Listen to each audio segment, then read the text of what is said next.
Hello students, good afternoon everyone. This is Jasveer Kaur, your political science teacher. Once again here welcomes you all in my political science class, and we are doing very practical subjects, practical topics. Till now we have studied about the election system of India, FTPT, and representative, proportional representative system.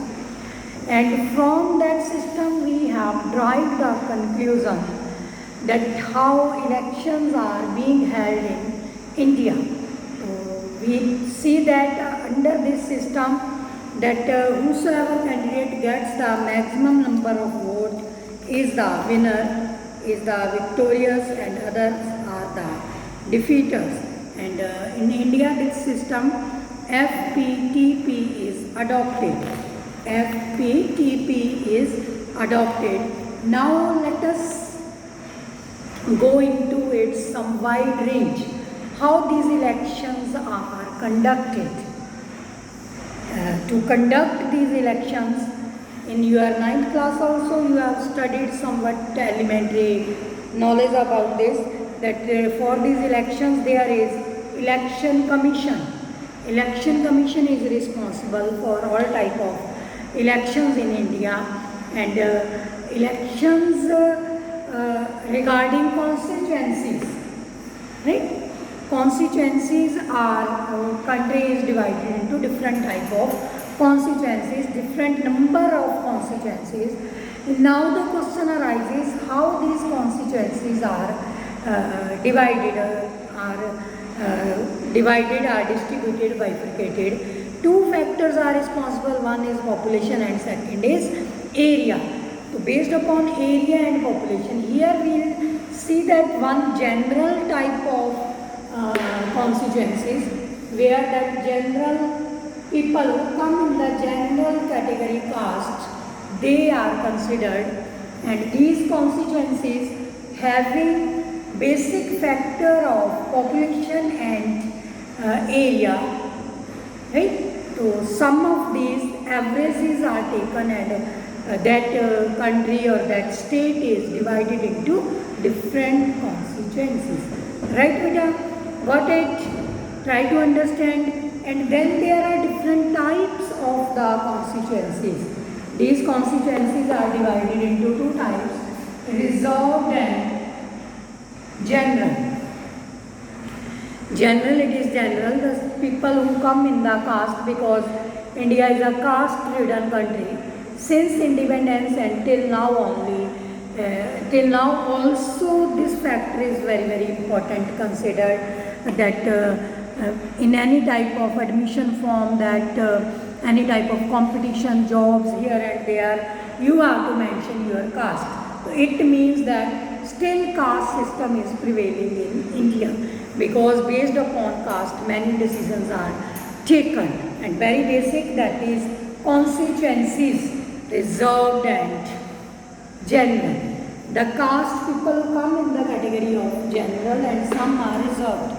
How these constituencies are reserved, which constituency, which area come into the category of reserved constituency, that we have to see. For that there is a delimitation commission is set up with the help of election commission by the President of India. In other words, we can say that President of India appoints one commission, that is the delimitation commission, who with the support of, with the coordination, with the cooperation of election commission, decides that which constituencies are reserved and which are not reserved, or which are coming in the category of general constituencies and which are coming in the category of reserved constituencies. And they collect the data of particular area, see that how much population come in the category of scheduled tribes and scheduled caste, and accordingly they give their reservation, because it is kept in mind to make elections more democratic and free and fair, because India is a democratic country. Each and every community, group, religion should get appropriate representation in election, appropriate representative in the formulation policy group, that is legislature we can call it, Lok Sabha, Rajya Sabha or Vidhan Sabha. At state level, how they can come in that category? You know that if we see that decisions are taken based upon majority. Suppose, try to understand, I am giving a small example. Small from a scheduled caste, particular area, there are less number of people in scheduled caste, right? एक particular area है, वहाँ only 20% people are there belong to scheduled caste.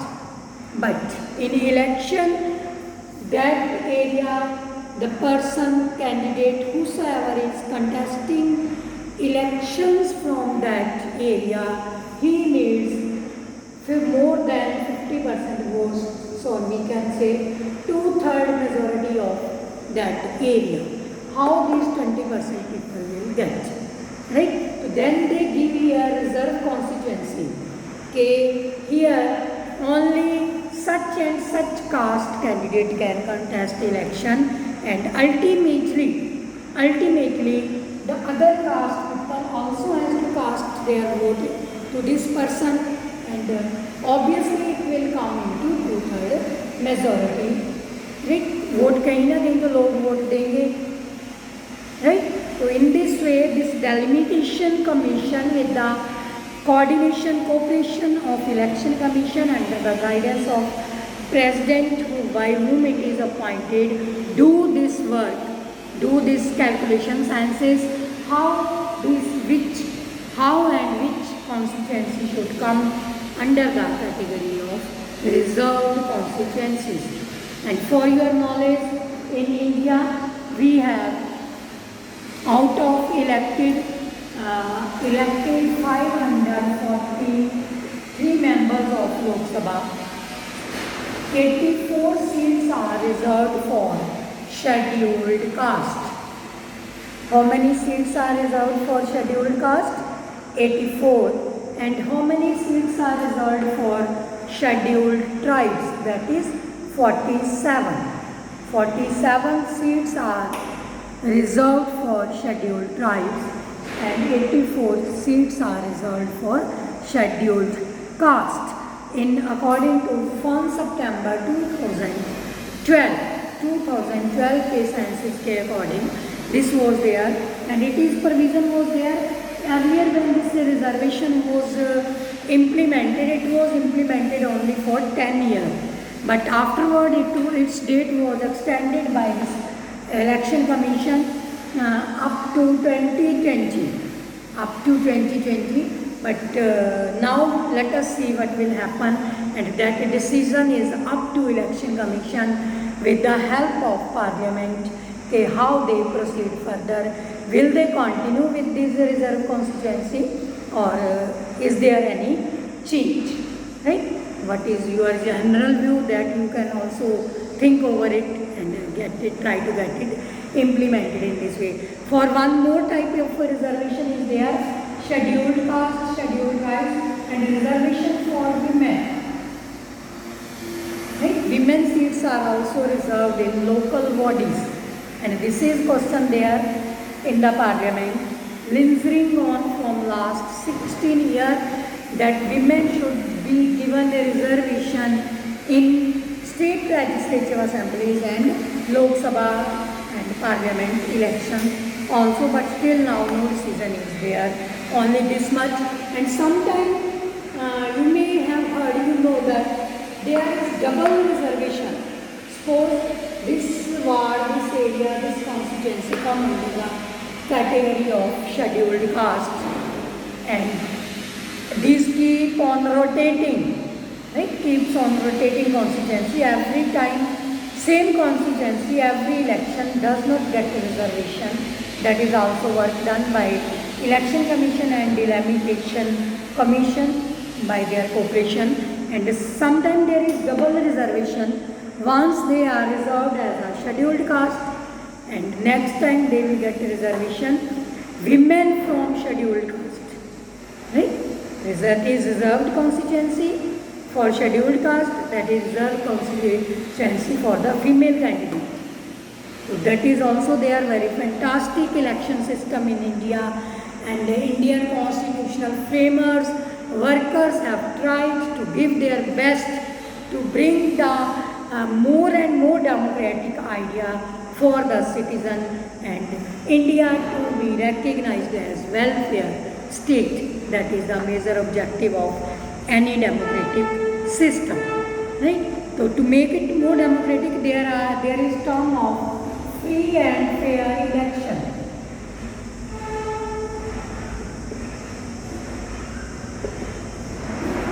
Free and fair election simply means that whosoever is contesting election, whosoever is casting his or her vote, they are entirely away from any type of political pressure, neither from ruling party nor from opposition party.